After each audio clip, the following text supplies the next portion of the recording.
Reg Douglas. Hello. Hi. How are you? Here at City Theater, you're the new guy. New-ish. I've realized this weekend I moved here in March, and so I have to Oh. stop saying I just moved and that I'm new because I have to own it. I'm a Yinzer. Yeah, well, milk it for as Ish. long as you can. Now, I'm a Yinzer light. so from someone from New York. Yes. Okay, what is your impression, what is your definition of a Yinzer then? To me, it's a local, right? That's And not I what think the dictionary we says. would, I don't know, the dictionary doesn't, I don't know if they have it there, but I think it's a local that would utilize the term yins. As an artistic producer, I have to tell you that one idea I've had for a long time is Yins the Musical. Okay. All right? So, and I don't know, I'm thinking of making it a song-by-song parody of Cats. Like, it's just a Cats parody show, but instead of Cats, it's Yins. It's like boop, boop, boop, boop, and they're like crawling behind trash cans and like, you know, Steelers jerseys and things. Well, I am very supportive of everyone's creativity. I don't believe that one bit. That's my official I answer. didn't sell you. I could tell you're being very polite. But My official answer. We do new plays here, so.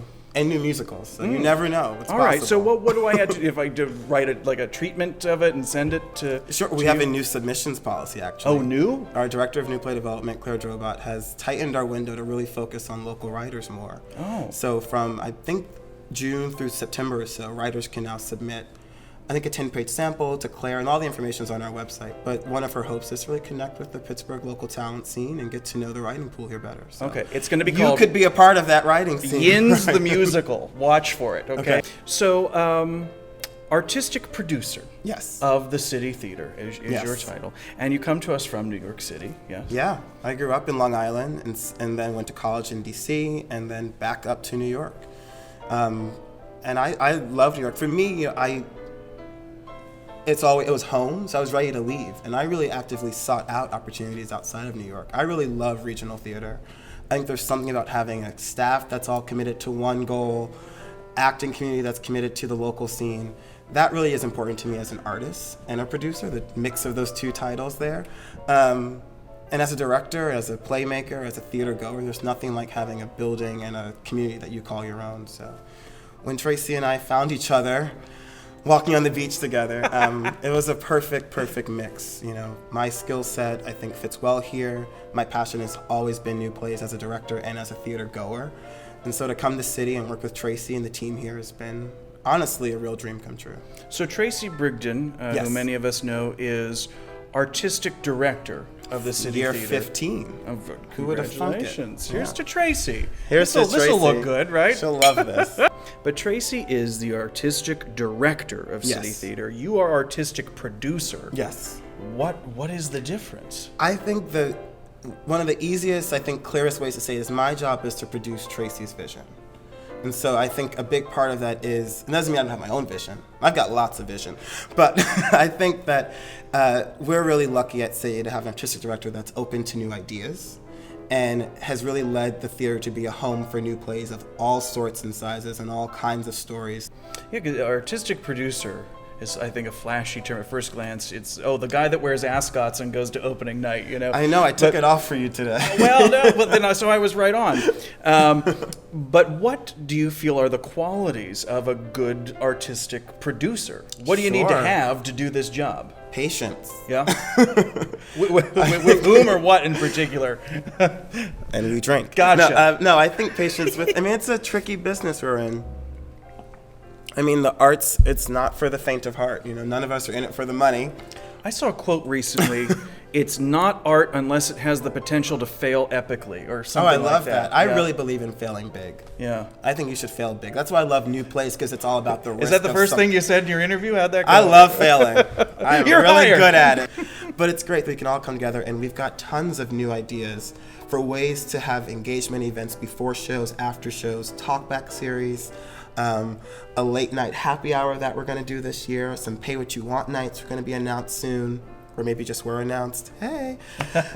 So it's tons of great ways to just open up the doors and say, come to City, see great show, have a great drink, and enjoy some really, other cool theater-loving people. Let's talk about the upcoming season. Sure. And actually, you know what?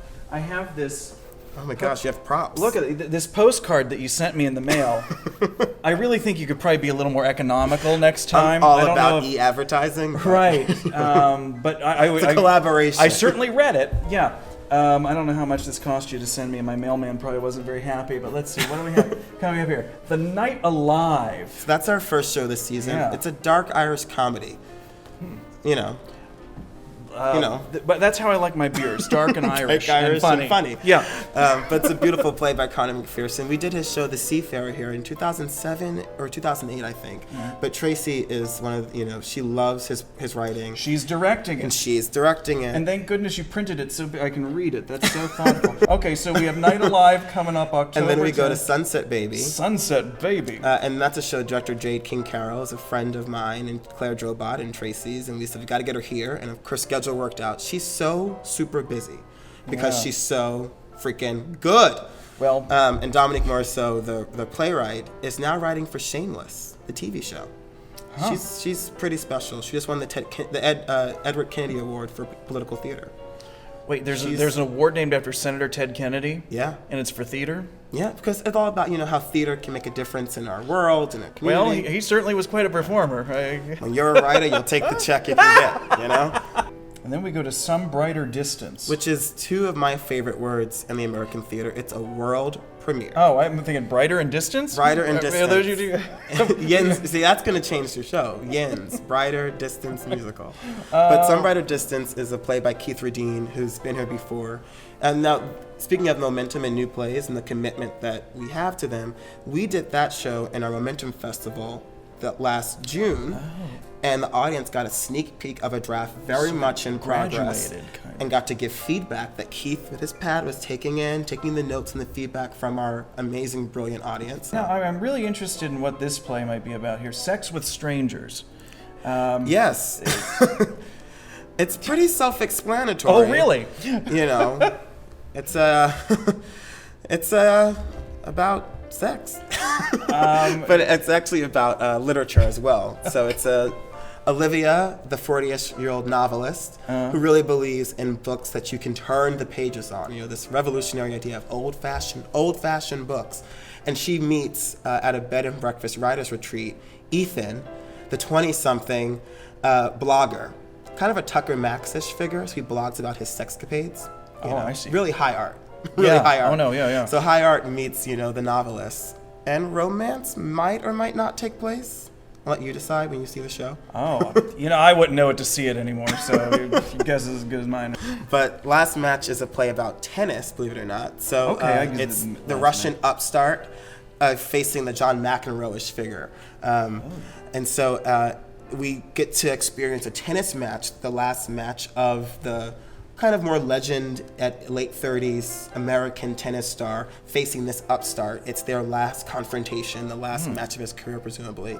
But in addition to that intense battle on the court, we get a glimpse into their lives, and we meet Galina, the Russian upstart's girlfriend, and Mallory, the wife of Mr. Tim Porter, the American star. And we get to hear about the competitive nature and how that makes its way into their homes. And really, it's a play that's about, really what it takes to succeed, through the lens of sports. What does it mean to really win? I don't know. At what cost? I can't think of a playwright that's ever really grasped the inner drama of tennis. There's other plays that are out there, but I think Anna's done something really unique and really special. And we're excited about staging that one. It's going to be in our Hamburg Studio Theater, which is our smaller space, a little more intimate. And then May 14th through June 5th, The Lion. But Benjamin Scheuer, who just recently won the Drama Desk Award for The Lion, will be here. He's doing a 5 or 6 show tour of this play, and it's a one-man show about his life. Deals with his some health scares in his life, in his relationship with his father, and I love that a play like Sunset Baby can be in conversation with a musical like The Lion. Plays about father, daughter and son relationships. I think there's something special about how these plays are also different, but are also connected. Burgh Vivant is like the pop-up video kind of Pittsburgh. Yeah. Except we don't pop it up on the screen. I just blatantly ask you.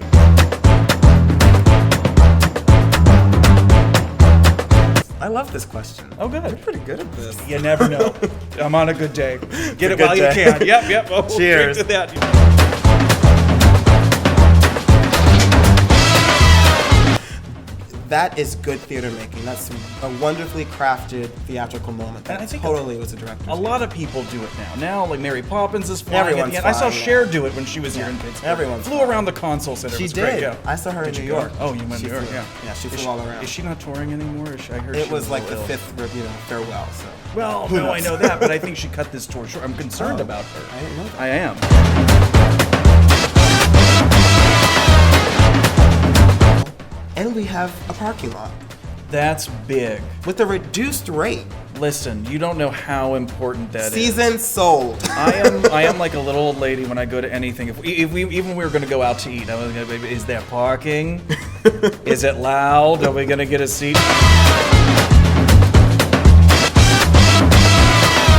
And world premiere. Yeah. It would be a world premiere. Yeah, every time you did it. Every time Yeah. we did it. Like Cher's farewell tour. Yeah. Hey, don't The make 5th fun. world premiere. Listen, that woman works hard. Okay. I believe in life after love. I'm not gonna make fun.